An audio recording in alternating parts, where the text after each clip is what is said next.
1, 2, 3, 4, 5, 6.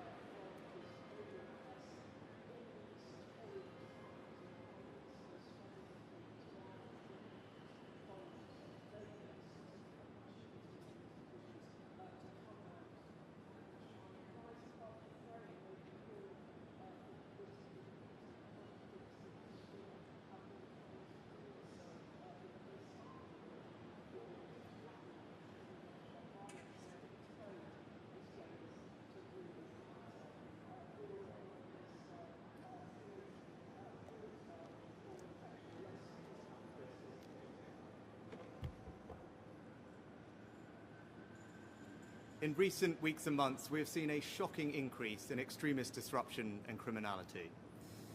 What started as protests on our streets has descended into intimidation, threats, and planned acts of violence. Jewish children fearful to wear their school uniform lest it reveal their identity.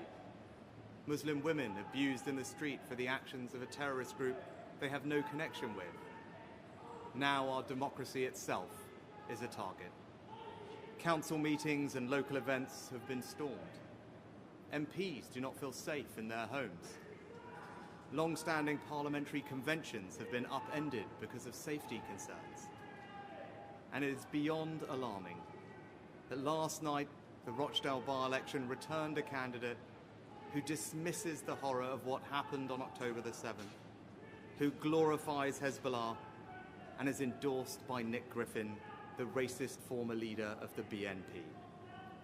I need to speak to you all this evening because this situation has gone on long enough and demands a response not just from government, but from all of us.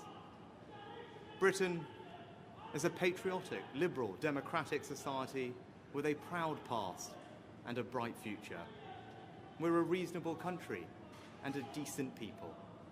Our story is one of progress, of great achievements and enduring values. Immigrants who have come here have integrated and contributed. They have helped write the latest chapter in our island story. They have done this without being required to give up their identity. You can be a practicing Hindu and a proud Briton as I am, or a devout Muslim and a patriotic citizen as so many are, or a committed Jewish person and the heart of your local community, and all underpinned by the tolerance of our established Christian church. We are a country where we love our neighbours and we are building Britain together.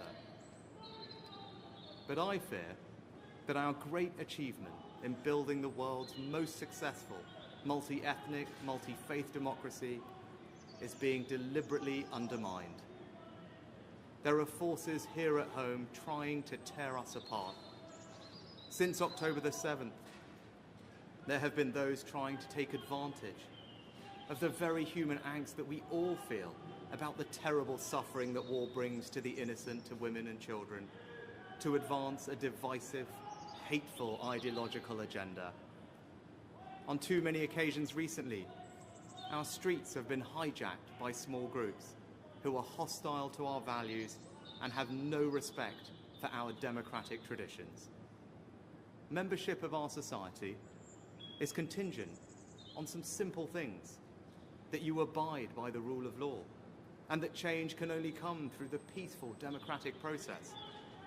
Threats of violence and intimidation are alien to our way of doing things.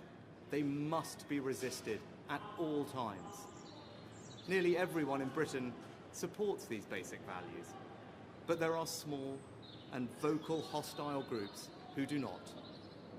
Islamist extremists and the far right feed off and embolden each other.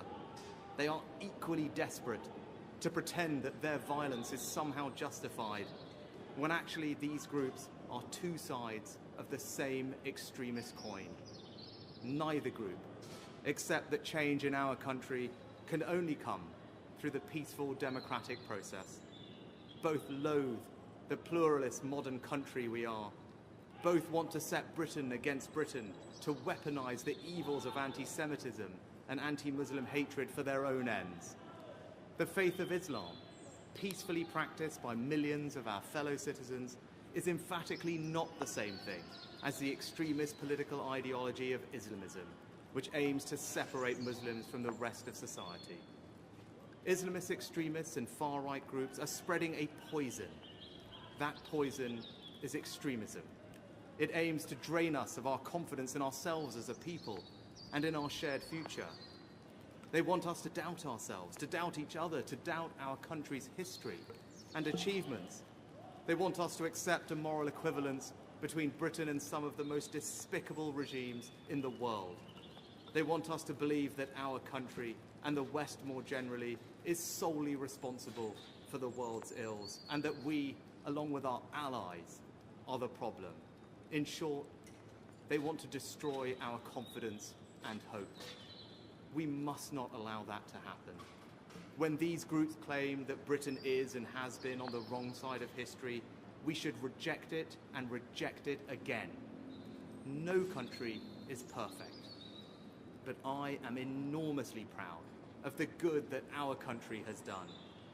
Our place in history is defined by the sacrifices our people have made in the service of their own freedom and that of others. And when these groups tell our children that they cannot and will not succeed because of who they are, when they tell children that the system is rigged against them or that Britain is a racist country, this is not only a lie, but a cynical attempt to crush young dreams and turn impressionistic minds against their own society. I stand here as our country's first non-white Prime Minister, leading the most diverse government in our country's history, to tell people of all races, all faiths and all backgrounds, it is not the colour of your skin, the God you believe in, or where you were born that will determine your success, but just your own hard work and endeavour. And we must be prepared to stand up for our shared values in all circumstances, no matter how difficult. And I respect that the police have a tough job in policing the protests we have seen and that they are operationally independent. But we must draw a line. Yes, you can march and protest with passion. You can demand the protection of civilian life. But no, you cannot call for violent jihad. There is no context in which it can be acceptable to beam anti-Semitic tropes onto Big Ben in the middle of a vote on Israel-Gaza. And there can be no cause that you can use to justify the support of a prescribed terrorist group like Hamas. And yes, you can freely criticize the actions of this government, or indeed any government. That is a fundamental democratic right. But no, you cannot use that as an excuse to call for the eradication of a state or any kind of hatred or anti-Semitism. This week, I've met with senior police officers and made clear it is the public's expectation that they will not merely manage these protests, but police them. And I say this to the police: we will back you when you take action. But if we are asking more of the police, we in government must also back up that call with action. To that end, this month the government will implement a new, robust framework for how it deals with this issue, to ensure that we are dealing with the root causes of this problem, and that no extremist organisations or individuals are being lent legitimacy by their actions and interactions with central government. You cannot be part of our civic life if your agenda is to tear it down. We will redouble our support for the PREVENT programme to stop young minds being poisoned by extremism. We will demand that universities stop extremist activity on campus. We will also act to prevent people entering this country whose aim is to undermine its values. The Home Secretary has instructed that if those here on visas choose to spew hate or protest or seek to intimidate people, we will remove their right to be here.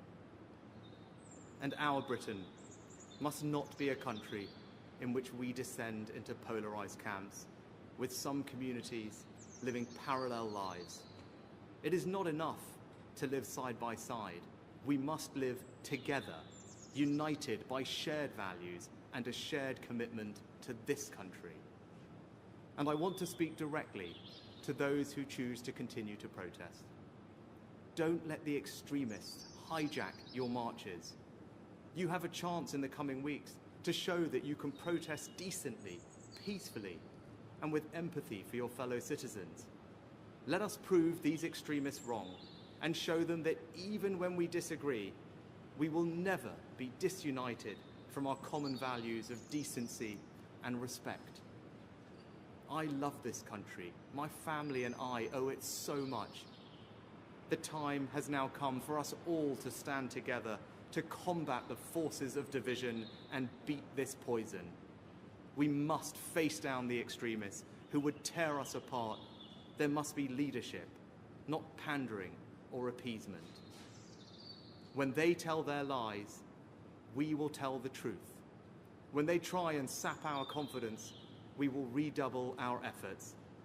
And when they try and make us doubt each other, we will dig deeper for that extra ounce of compassion and empathy that they want us to believe doesn't exist, but that I know does. If we do that, we can build on our great achievement in creating today's Britain, a country of kind, decent, tolerant people. We can make this a country in which we all feel a renewed sense of pride. This is our home. So let us go forward together, confident in our values and confident in our future.